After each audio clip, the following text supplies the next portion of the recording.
What's up, everyone? Happy Halloween. This is Quality Violence Cinema, and I'm Christian. And I'm Bones. And I'm Goblin. And this is our Halloween special. Welcome. Halloween! Welcome! We're going to get into some spooky movies, kind of similar to our Christmas special, but we're kind of doing pretty much a top 10, but no particular order. Some mainstream, most of them kind of just, maybe not known that well. They're movies for the season. Don't expect, like the most extreme fucking shit. These are Halloween movies. It's shit we watch on Halloween for fun. Some better to watch with friends and get drunk. Some are better to watch with yourself when you have no significant other and just want to get scared. Sorry, bro. Or if you're just hanging out with two douchebags on a podcast. Or if we are your only friends, I'm sorry. If you're listening to this, what are you doing? Go touch grass. So for Halloween, I like to watch marathons. I do marathons a lot of the holidays. Usually Hatchet 1 through 3. The Hills Have Eyes is a fun one. They're not really Halloween movies, but they're movies that give me Halloween vibes. And I don't know, just the desert gives me Halloween vibes because, dead people. Yeah, and probably the best way to finish it off when you've had some drinks, you're nice and toasty, is an honorable mention. Ernest Scared Stupid. How many ways can you say milk wrong? It is fucking awesome. Okay. But yeah, Ernest Scared Stupid is definitely one that we all three agree on. We wanted to keep the violence in our name true, so it's not on the list, but it is an honorable mention. So yeah, for my first pick, because I'm the special one, I get to go first, is an absolute fucking classic that no one loves as much anymore, and I don't hear a lot of people talking about. I know Mr. Parka and a lot of the 22 Shots crew talk about it. But it is the Monster Squad, the rip-off Universal Monster amalgamation Monster Mash movie we always wanted, with some foul-mouthed Goonies type children and Stephen King lovers, and like the first pirating movie idea I got in my head was from this movie, from watching a drive-in with the binoculars. Like, it's just an absolute fucking classic. Kind of reminds me of like something like Mr. Boogedy or Goosebumps or something like that. It's way more adult than those, but like it's definitely one that I think is fun for the whole family. But yeah, Monster Squad is a fucking 80s classic. And I mean, that's what I love, is because I grew up on Goonies, and so the fact that it's basically like Goonies dropped into a Hammer fucking horror movies, it's phenomenal, and it'll teach you how to fight Wolfman. See, that's Wolfman has nards. Wolfman's got nards. Wolfman's got nards. No, but I think you're totally right. You said it better than I did. Is that it's definitely like dropped into a Hammer movie, like the Hammer ripoff versions of the Universal Monsters rather than the Universal Monsters. It's just a super fun time. It's definitely probably the most lighthearted on the list. I just had to bring it in because it never gets enough love, and I think it's one of the quintessential Halloween movies for you to binge watch. It's Universal Monsters, but people don't mention it in the same regard as like Frankenstein or Dracula. But the fact that fucking Gilman is in it, that's great, because a lot of people that is a way later Universal Monster movie comparatively to when the others were released, 20s, 30s. That's late 50s, like 56, I think it was 54 maybe. Just the fact that they threw in Gilman, I was like, thank you. All right, thank you. The one that everyone he's nobody really mentioned. The best effects in Monster Squad too is the Gilman they had was awesome. Yeah, and so Monster Squad's great, but another great one, and this one's, I would say, a lot cheesier, a lot more low budget, but it's just a stupid good time, is Hack-O-Lantern. Basically, Tommy needs to grow up to bring Satan to Earth, and his grandpa, who's fucking creepy, and he talks like this all the time to every single fucking person in the movie. It doesn't matter. I love this character, though. I do. It's so good. But yeah, it's just a fun fucking Halloween movie about kids going to a Halloween party, people getting killed off, satanic cults, and crazy moms. So and then it turns into like a Scooby-Doo, like, who's the killer? And it's kind of thing. And then doesn't it feel like a Bollywood movie to you guys too? Yeah, it feels like a Bollywood movie to me. So that's funny. And then all the dance, especially with when they're doing the whole the whole ass fucking music video they put. But no, what it actually is funny is because like how Bollywood movies break out into dancing. There's that scene at the end where the one daughter comes into the barn and like the cults around that. And like she's like, "What are you guys doing?" And I wanted that to like straight up turn into a fucking West Side Story, like Satan, Satan, Satan. Like so, like just Oh, break down. Satan, wow. Like just I was waiting for it so bad it didn't happen. The only thing that's about it, which I talked to Matt about this on Sick on Cinema last night when I was watching it, but the fucking like whole 5 minute comedian bit in the middle that goes nowhere. It's just fucking there talking about turkeys and Thanksgiving and shit. It's just like, bro, like whose family member are you? Pac-O-Lantern's a fun one. It's definitely one of those really bizarre SOVs where they obviously had no clue what they wanted to do, so they add in this like amalgamation of crazy shit. Like where it starts and where it ends, like there is a bridge there, but it's fucking jagged to get across. It's so good, but there's so much just shit thrown in, kind of. Where you're just like, wait, what? Yeah, dude. It's one I want to fucking rewatch again. And it's got boobs. It's got boobs, so that's extra thumb up for that. But yeah, so check out Hack-O-Lantern this Halloween season, and I think that leaves Christian's next choice. My pick is this movie called Creep Tales, which is actually kind of crazy because the film was recorded in the 80s, like 86 or something around that. But it wasn't released until 2004, which is kind of weird. But it's just kind of like an anthology, this kind of like these hunchback, kind of weird, hillbilly type characters are watching an anthology, and then different movies are, you're basically watching the anthology there. But some of the characters and the acting is just way over the top. Like there's this like drunk grandma that's just like, "Where's my beer?" But it's just fucking hilarious, and just the whole attitude. It's such subtle humor, but it'll just be right in your face, and you're like, "What the fuck am I watching?" It is hilarious. Definitely worth a watch.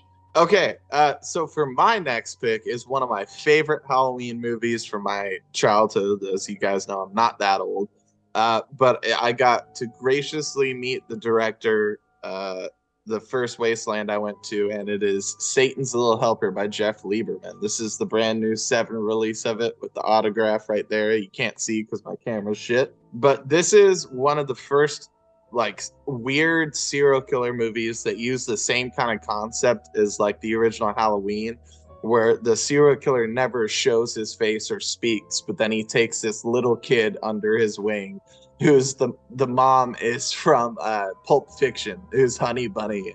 And I saw that and I was like, what the fuck? I was just waiting for her to start cussing. Hey, you motherfucker!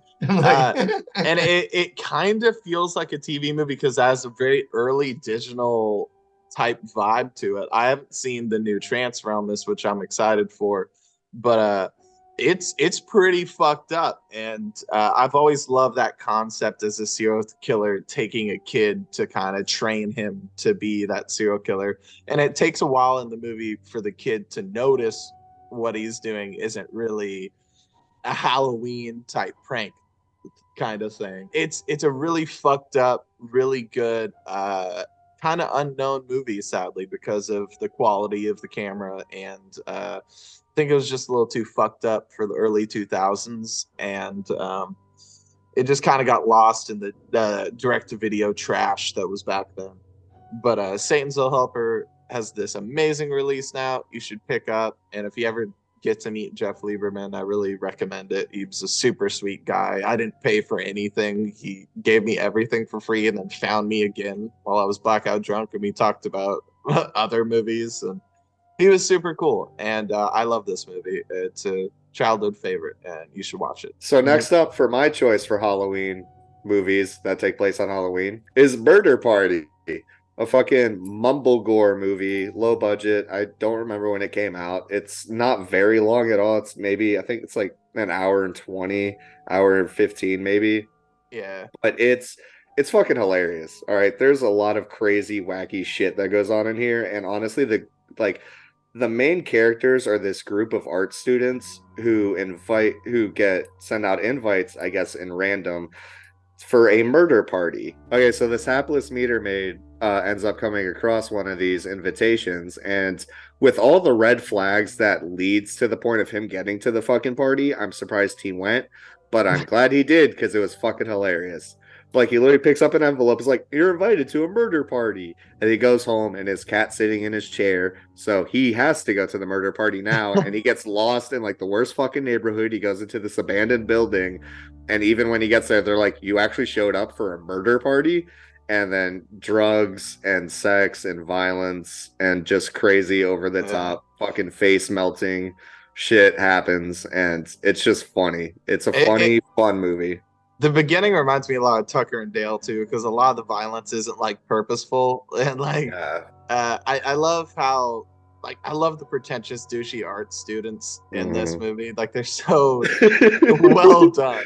Yeah, so it's like the one guy who does camera, the one guy who paints. Yeah, it's a super fun movie, and if you like the Green Room or Blue Ruin and want to see where this guy started, it's nothing like those movies. But you could tell he had the talent and the good writing to be able to pull off the other ones. Like Murder Party is amazing. I love that movie. Yeah, Murder Party is fucking phenomenal. You should watch it. Definitely have a couple beers, laugh.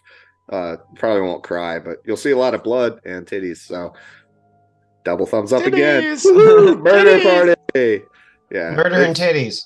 It's streaming somewhere, so go and find it. Go and watch it. It's fun for Halloween. So now going into my pick, which is going to be the WNUF Halloween special. Yeah, that one, which is really cool. So this is a found footage film, kind of done like if it was done in the 80s, but it's made in 2013. Kind of similar to like maybe SCTV network, but they did a really good job of kind of giving it that 80s retro feel, like commercials, from the people and everything. I mean, the commercials can be very repetitive, and there's a lot of them. And it almost seems like it's like a mixtape almost, because it's just kind of like they're sporadic and like they'll fast forward really quick, which I thought was kind of cool. No, this all feels very nostalgic, and you get really immersed into what you're watching. No, just even the whole story behind the Paul and Linda murder. But it was murdered by his son from a Ouija board that he was convinced by. This is like the Ouija board telling him to kill his parents. But the story is basically the Weber house. Like they're going into the house to kind of do like a newscasting for the first time in like 20 years. And they're just gonna, kind of see if there's any ghosts or anything there. And then eventually this turns into like this horror movie towards the end. But the first half, it just feels like you're really just flipping through TV, and it keeps going back to the broadcast type thing, and then it kind of gets into it afterwards. But the humor is really subtle, and almost like the way that they do the humor, it really does feel very genuine and local, like you're actually watching like a local network. I really appreciated WNEF because they were obviously hugely inspired by Ghost Watch, that if you guys don't know, was publicly I wanted to broadcasted. mention Ghost Watch. They wanted to make a Ghost Watch type experience, so it's like you're actually watching just 80s television, and so you get all the commercials. I didn't find them repetitive. I thought it was perfect. I mean, commercials are always repetitive, but it puts you in that feeling. Like Christian said, the humor is very subtle, so it doesn't like overtake it to where you think it's a comedy. But I fucking love it. I'm a huge 80s nerd, and it's perfectly nostalgic. See, that's why I also enjoyed it, is because Bones wouldn't know this because he was born in 2006 or 7. But I was a 90s child, and my dad, we never could afford cable or whatever. So I would just watch he recorded VHSs through like TV shows and shit in the 90s or 80s. And so that's the shit I grew up on, was like, I'd sit there and like watch the commercials. It's like, hey, visit Arkansas in 88. Look at our stuff. And it's like fucking Dukes of Hazzard or something. Yeah. But like, so it definitely gave me that feel of like being a child and like watching those old VHS tapes that like, your parents recorded or whatever. And you're like, oh, I'm going to look at this one. Cause like the labels mean no fucking sense. Yeah. I had King of the Hill and X-Files together. Damn it, Bobby, all these aliens. Oh shit, he's in Texas. I shouldn't say that. Are there boobs? Are there boobs? Yes or no? No? Okay, gets one thumb to the side. No boobs, sorry. So my next pick is a bizarre one, but I think more people need to watch it. It's called Boys in the Trees. And it's this very creepy, atmospheric drama film set on Halloween about these bunch of skateboarders, basically. And one of them talks to the bullied kid he used to be friends with, and he takes them on this kind of look back at their childhood where they see all the fucked up shit that's happening in town that's really disturbing. If you like gay movies, it's very gay. It's very homosexual oriented. I thought it was an absolutely amazing movie. The story I gave you is enough for to not ruin it, it's a very deep movie, and it has this great 90s alt grunge soundtrack to it. Fucking, I always scream Glycerine by Bush every time it plays in the fucking movie. I was gonna say that's the first time I ever heard the words great and grunge in the same sentence. If you like slightly disturbing coming of age dramas, I think you'll really like Boys in the Trees. But I chose it for the Halloween because it is set on Halloween and has a huge atmosphere to it. The horror is the atmosphere, the uncomfortable, unsettling atmosphere that doesn't have much to do with the story, rather than when it's set in a weird way. The It's little a boy very, in the hoodie is very creepy. That's for yeah, sure. it's a very, very unique film when it comes to the horror and the atmosphere aspect, because it plays into the story in a very small way, but in a huge way as well. It's really hard to explain, but it's a beautiful movie. It's Australian, and it never gets enough love. Well, you said it has great atmosphere, right? Yeah. Does it have pumpkins? No shit. It's set in Well, Halloween. Well, speaking of pumpkins, we're about to talk about your favorite pumpkin-headed child. And this is honestly, yeah, trick or treat, not trick or treat, trick or treat. All right. We're not Trick getting into or some treat. goddamn And not trick or Abbott and treats. Costello back and forth fucking bullshit. Ah, There is a reason I brought this up, and I don't really want to talk about it because fucking everyone's covered it. If you have a fucking horror podcast and it's Halloween, you've talked about this. What I want to do is give a special shout out to one of the best disgusting actors that nobody really mentions, Dylan Baker.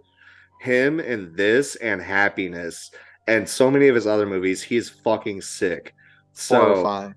yeah, he's so good at playing the fucking nastiest. Yeah, don't watch Happiness and then watch the most. Yeah, right. But no, but extra shout out to Dylan Baker. Just he doesn't get enough love, and every time he plays a nasty character, he's so good at playing that clean cut, fucking stab you in the back and then rape your corpse like nasty person. So that's why I put that on my list. Is just I wanted to give love to Dylan Baker. See, and just the atmosphere of this movie, it's weird that a Halloween movie carries that atmosphere through all of them. Like all the segments. Especially an perfectly anthology. done. Yeah. Where none of them suck, which is amazing. Well, partly because it's also not several directors, it's just Michael Dougherty who does them all. And obviously, 2 thumbs up for Titties and the Werewolf. Titties! Werewolf Titties! one. All the acting is amazing. Early Anna Paquin too, which is awesome. Yeah. She's sexy as fuck. There's kids who die in it, so Nathan Rumler will love it. Yeah. Since we were talking about trick or treat, I did want to mention the trick or treat, which is our honorable mention, which is very good. I love it. Gotta love those rock horror movies.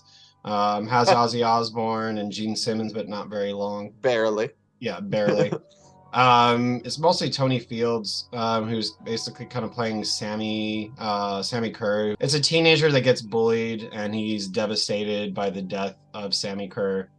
Who's like his heavy metal icon, ends up kind of being raised from the dead, but now he has to like stop him from basically raising hell and Killing back people. from the grave and go. Yeah. So it's kind of like, and it's like, no, it's my idol's back, but he's fucking shit up. I loved it because it was like a response to the censorship at the time, where it's like if you play a heavy metal record backwards, I know all all that satanic stuff is music. so funny. I loved Because all that. how he brings his dead idol back to life is literally playing the record backwards. Yeah. My favorite response to that whole pandemic, though, just slightly off topic, but like, is fucking Bill Hicks, whether he's talking about the Judas Priest kids who like shot and tried to kill themselves, and they're like, oh, the records told them to kill themselves. He's like, what fucking artist would want their audience dead? Like, that's how I make money. Yeah, no, it's just that ridiculous over the top satanic panic. This is literally the satanic panic movie that came out during the time. It's not a great movie by any means, but there's some great effects, and you can see the boom mic in like several shots of this movie. It's Dolomite for metal fans. It is Dolomite for metal fans, dude. That's a perfect way of putting it. Yeah, but I personally love like Black Rose, movies like that. So Black it Rose just kind is of gives you that, almost feel. So yeah, it's Yeah. It's great. It's the heavy metal fans' response from back in the day. They didn't have any money to make it either, and they did a great job. I love it. It's terrible, but it's fun. So we had to pick one that was just it's good but slocky and just a little bad and just a little over the top, an excuse to kind of look at girls that are cute. Halloween, Pussy Trap, Kill Kill. Name alone is a seller. I mean, total seller. And I think it's great. I think it definitely has. I loved it. I think it's fun all the way through. But it definitely has its moments where like, what the fuck is this? And it kind of seems a little thrown off. Like, why? What is that fucking kid on the fucking horsey? That's like weirdest fucking creepy thing I've ever seen in your life. That was one of my favorite things about it, because it's definitely a throwback to like 60s and 70s exploitation movies where they would just randomly throw shit in. So there's like midgets and fucking camo killers and like just weird shit you don't expect. And it's a terrible movie, but it's fun. So it's a great like comparison to the last. But there's some really cool shots. Like you can tell like they weren't all the way through, but there's some random ones where like that was actually kind of a cool shot. They had money occasionally. I watched 10 minutes of it and thought I accidentally put on Zero Dark 30. The first like 5 minutes is literally just war shit. Okay, so my thought when I saw it is there was I forget why it transitions or why it's even there, and then it goes into a party scene afterwards. You're like, because one of the killers is a fucking vet. Yeah. Well, my first thought was there was the Jesus looking dude at the top of the tank. And then once they get to the compound, there's the group of dudes standing outdoors. So I paused it and tried to see if there were 12 of them. And it was religious, but no, there was only 10. So I guess the other 2 disciples got shot off in the battle. Yeah, but this movie confuses you in some ways because, like, is it Saw? Is it Cube? Is it like it's just kind of like trying to do like so many different things. It's called Get High as Fuck and Have Fun. Yeah, no, but it's good. I was like, what the fuck? You have to get past the first 5 minutes, and then kind of dig into it, and then obviously with the war thing. But then, even the first minute. To be honest, it reminds me a lot. Like, I think the director is a huge fan of Jess Franco because it reminds me a lot of like Killer Barbies. Yeah, I could see that.